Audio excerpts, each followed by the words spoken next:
Hello everyone, welcome back to another video. Today I will show you how to see pictures on Messenger. So you have to just open your Messenger app on the Android device or iOS. The solution is for both, so you can see it carefully.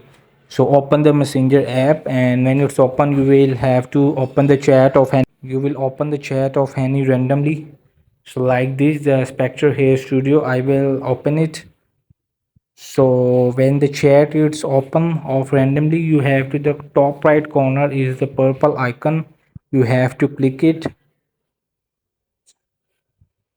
So when you will click it, so you will automatically see the pictures and videos. So there is only right now pictures, so I will open it to see the all pictures in Messenger. So I will slide it one by one. So there is 5 to 6 pictures on Messenger, so you can easily you can just open the anyone of chat, and if they you send or someone sends you pictures, so you can see on Messenger pictures. Hope this video help you. Please don't forget to like and subscribe and get notified for more videos.